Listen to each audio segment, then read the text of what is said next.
សូមជម្រាបសួរបងប្អូនខ្ញុំបាទឆាណែលរទ្ធីយូណាស់សូមជូនសម័យអាណានិគមបារាំងភាគ2បន្តទៀតនៅឆ្នាំ1904ព្រះបាទនរោត្តមបានសោយទីវង្គតផ្ទុយពីផ្ទេររាជបល្ល័ង្កក៏បន្តឲ្យទៅរាជបុត្រារបស់ព្រះនរោត្តមពួកបារាំងបានផ្ទេររាជសម្បត្តិទៅព្រះភេដារបស់ព្រះនរោត្តមគឺព្រះបាទស៊ីសវត្តដែលខ្សែរាជវង្សរបស់ទ្រង់មិនរឹងរូសនិងជាតិនិយមតិចចំពោះការគ្រប់គ្រងរបស់បារាំងជាងខាងព្រះនរោត្តមដែលបានបង្ហាញថាជាខ្សែរាជវង្សជាតិនិយមខ្លាំងដូចដែលគេបានឃើញថា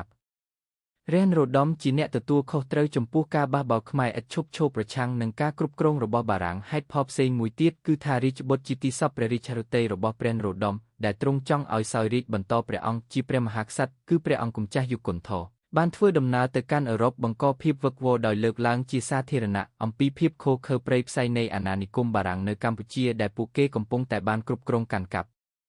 នៅគ្រានោះដែរក្នុងរាជ្យព្រះបាទស៊ីសវត្តនិងបុត្ររបស់ទ្រង់ព្រះបាទស៊ីសវត្តមុនីវង្សប្រទេសមានសន្តិភាពទោះបីជាក្សត្រទាំងពីរអង្គគ្មានអំណាចអ្វីសោះឡើយដោយហេតុតែពួកទ្រង់ជាតុក្កតានិងឧបករណ៍ដែលអាចបត់បែនបានដោយពួកបារាំងកំឡុងរជ្ជកាលរបស់ព្រះស៊ីសវត្តពួកបារាំងបានសម្រេចជោគជ័យក្នុងការធ្វើឲ្យស្ដេចកំណែទម្រង់របស់ប្រទេសថៃព្រះបាទចល័ង្ករចុះហត្ថលេខាលើសន្ធិសញ្ញាថ្មីមួយនៅឆ្នាំ1907ដែលនាំត្រឡប់មកវិញនៅខេត្តភាគពីបាត់ដំបងនិងសៀមរាបត្រឡប់មកក្រោមការគ្រប់គ្រងរបស់កម្ពុជាវិញក្នុងន័យនេះខ្សែរាជវង្សខាងព្រះស៊ីសវត្តត្រូវបានគេមើលឃើញថាបាននាំយកទឹកដីមកឲ្យប្រទេសខ្មែរវិញត្បិតកម្ពុជាស្ថិតនៅក្រោមការគ្រប់គ្រងនៃអាណានិគមបារាំងយ៉ាងសង្កត់សង្កិតយ៉ាងណាក៏ដោយ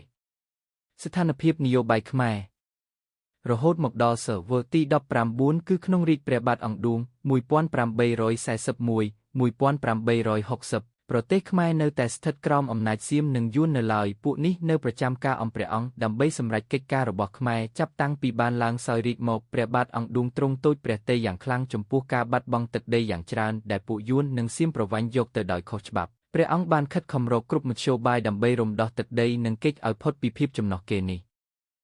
នៅឆ្នាំ1854បព្វជិតបារាំងម្នាក់ឈ្មោះមីសមិចដែលស្និទ្ធនឹងព្រះអង្គឌួងបានថ្វាយយោបល់ដល់ព្រះអង្គឲ្យធ្វើទំនាក់ទំនងជាមួយព្រះចៅអធិរាជបារាំងណាប៉ូឡេអុងទី3ដើម្បីឲ្យបារាំងជួយការពារប្រទេសកម្ពុជាក្រោយពីទទួលលិខិតនិងដង្វាយណាប៉ូឡេអុងទី3បានបញ្ជូនគណៈប្រតិភូរបស់ខ្លួនគឺលោកដឺម៉ុងទីញីឲ្យមកកម្ពុជាយ៉ាងរស់រាន1855ដើម្បីពិនិត្យស្ទាបស្ទង់ស្ថានភាពគ្រាន់តែលោកដឺម៉ុងទីញីមកដល់កំពតភ្លាមសៀមបានដឹងកិច្ចការនេះហើយបានប្រឆាំងយ៉ាងខ្លាំងក្លាសៀមបានកំហែងព្រះបាទអង្គឌួងថាបើព្រះអង្គចុះសន្ធិសញ្ញាសម្ព័ន្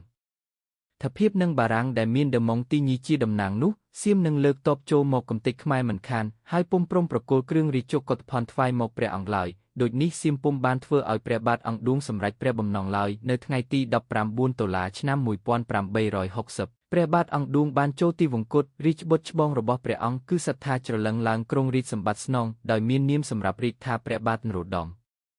សូមអរគុណចំពោះការតាមដានស្ដាប់សម័យអាណានិគមបារាំងនិងស្ថានភាពនយោបាយខ្មែរភាគ2សូមរងចាំស្ដាប់អាណានិគមបារាំងនិងស្ថានភាពនយោបាយបារាំងភាគ3បន្តទៀតសូមអរគុណទុកជាមុនសូមជម្រាបលាសិន